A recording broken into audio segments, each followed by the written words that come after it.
leen di jox les tendances lourdes ci résultats yi nga xamante ne moom la urne ñu joxe Ibrahima maa ngi lay nuyu.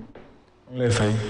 alors lan nga mën a expliquer ak fu mbir mi toll en termes de tendance.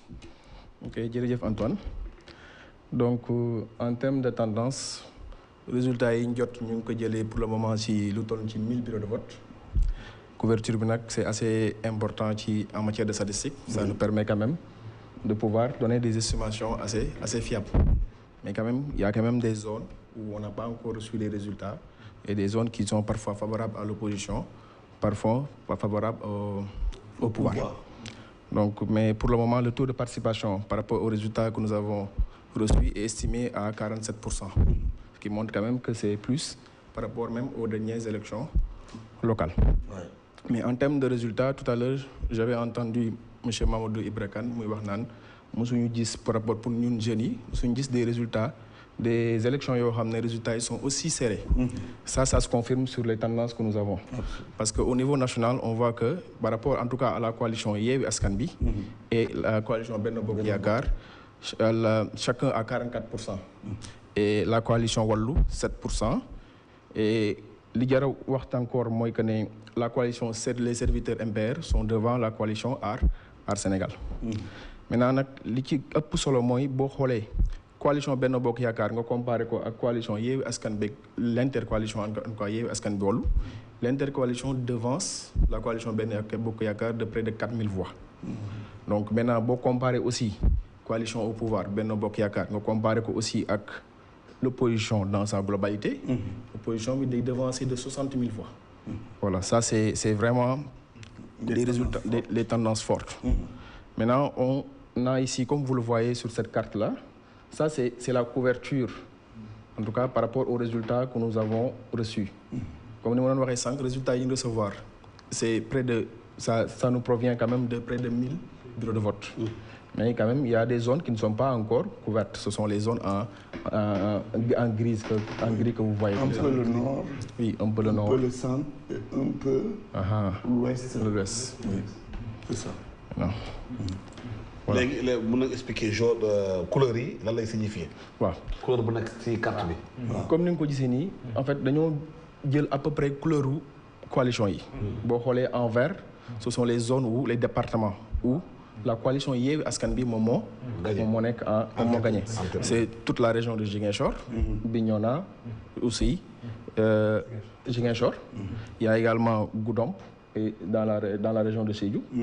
Mais un peu quand bu ñu xool aussi Tivaouane ak Thiès loolu aussi coalition Yewwi Askan Wi moom moo fa gagné mooy li nekk en vert. Maintenant Mbacké Wallu moom moo fa gagné. Ce sont aussi boo xoolee en rouge moom mooy zone yi nga xam ne pour le moment coalition Benno Bokk Yaakaar moo fa jiitu. Je rappelle qu'encore ça on a environ 10% des bureaux de vote qui sont couverts. Quand même d'ici la fin de la soirée résultat yi mën na am yeneen tendance yu génn surtout par rapport zones yi nga xam ne kenn couvrir ko. Maintenant boo xoolee coalition Benno Bokk Yaakaar moom moo jiitu pour le moment ci Mbour. moo jiitu Fatick et moo jiitu aussi dans le département de Kaolack c'est-à-dire que dans les départements de Mbour Fatick Kaolack coalition Benno Bokk Yaakaar moo fi jiitu. Pour le moment globalement à Saint-Louis et à Dagana selon les résultats que nous avons aussi coalition Benno Bokk Yaakaar moo fa jiitu. Matam ak Kanel coalition Benno Bokk Yaakaar moo fa jiitu. Ça c'est vraiment les tendances globales que nous avons. Ça c'est au niveau départemental, mais la plateforme aussi nous offre une opportunité de voir les résultats au niveau départemental. Quand je clique ici sur la région de Dakar, donc globalement ici dans la région de Dakar, ça ne ressort pas spécifiquement sur la carte, mais la coalition Yewwi Askan Wi à 54%. Et devance de très loin la coalition Benno Bokk Yaakaar pour le moment, qui a 32% et qui est suivie de la coalition Wallu en troisième position avec 9%. Et à Dakar, quand on compare Benno Bokk Yaakaar et Yewwi Askan Wi devance pour le moment de près de 5000 voix. Maintenant, coalition Benno Bokk Yaakaar et l'intercoalition, là, c'est 7000 voix pour l'intercoalition. Maintenant, plus spécifiquement, on peut regarder aussi par département. Quand on regarde par département, dans le département de Dakar, l'écart se creuse. parce que la coalition Yewwi Askan Wi est à 67% par rapport aux résultats que nous avons pour le moment. Et la coalition Benno Bokk Yaakaar 25%. Et on peut faire la même chose aussi, on peut aller regarder dans le département de Pikine. Et dans le département de Pikine, la configuration de la coalition, de l'intercoalition Yewwi Wallu fait que la coalition Wallu est largement devant avec 47% et Benno Bokk Yaakaar à 34%. Donc voilà en fait les résultats que nous avons. Nous avons mis en place, comme je disais, ça j'ai oublié de le dire au début, une plateforme qui permet vraiment de faire remonter l'information à la base et qui permet d'avoir une cartographie de la configuration du vote suivant le département, suivant la région et sur l'ensemble du territoire. waaw ban question bi la woon posé ce jeu à mano entre coalition intercoalition bi ak coalition Yewwi Askan Wi est-ce que résultats yi ñëwaat yu ñëw ci kanam tuuti dina creuser écart bi ou dina ko équilibrer. Donc tout à l'heure ba ñuy présenté ñu ngi doon wax naan souvent dafa am zone yoo xam ne même les élections locales da ko doon wane daa am des zones yoo xam ne dañoo elles ont été toujours avec la coalition au pouvoir. Souvent milieu rural bi souvent yenn zones yi am des zones yoo xam ne elles sont connues pour être plus rebelles mooy zones yi nga xam ne souvent dañuy les grandes villes. Donc en fonction des résultats yi ni muy ñëwee donc d'ici la fin de la soirée peut-être que on pourra faire un deuxième passage. Mais est-ce que configuration bi nekk léegi zone rurale yi moo ëpp lu ñëwagul ou bien zone urbaine yi moo ëpp lu ñëwagul. Bon pour le moment on a les deux. Mais il y a des villes importantes yoo xam ne c'est connu que ne pour coalition Benno Bokk Yaakaar la am des villes yoo xam ne c'est connu que pour coalition de l'opposition la pour les partis de l'opposition yooyu jotaguñ ko yooyu bu ñu ko jotee nag mën na changer configuration résultat yi pour le moment. am na zone yoo xamante ne itam waxuñu ko mooy les régions de l'Est Kédougou mel ni Tambacounda le sud-est mooy Kédougou et un peu aussi le centre Thiès dégguma nga jox ñu situation foofu. waaw pour le moment jotaguñu yooyu. boo xoolee yi ñu jot mooy yi ma doon wax sànq. boo xam ci mel ni Thiès département de Thiès. Yewwi est largement devant. par exemple boo jëlee lu ci mel ni Kédougou pour le moment Benno moo fa jiitu. donc pour le moment on n'a pas par exemple le reste.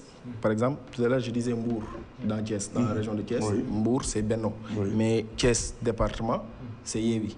Vraiment, c'est pour dire que vraiment en fonction des résultats yi ni muy ñëwee mën na am une autre configuration en fait des résultats. Mais il faut comprendre que vraiment là actuellement au niveau national quand on agrège tout les tendances comme disait Mamadou, monsieur Mamadou c'est très serré entre les deux coalitions. Très bien. Je pense que c'est bien clair. Merci en tout cas Gaye. Oui. Stade Info. Tout à fait. Voilà. C'est important loolu mooy wane ni que démocratie sénégalaise en termes justement parce que vous vous souvenez à l'époque bi nga doon toog ay 3 jours une semaine doo am résultat tey jii on n'est pas loin à la fermeture des bureaux de vote de dire qui moo gagné. Et bravo en tout cas pour liggéey bu am solo bi mais comme nu mu ko waxee léegi dina ñëwaat plus tard dans la soirée parce que defe naa sànq yaa ngi doon annoncé un plateau bi nga xamante ni Khalifa Diakhaté moo koy def quoi.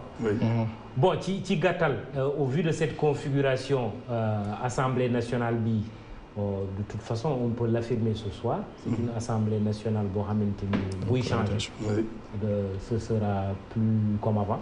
Ñaareel bi le choix du poste de Premier ministre. Ça incombe au président de la République de nommer un Premier ministre. Bien entendu, mais la difficulté, et ça c'est dans les analyses plus tard, peut-être dans le débat de Khalifa, le président nomme un Premier ministre qui ne définit pas la politique de la nation. C'est le président qui définit la politique de la nation. Si jamais ce Premier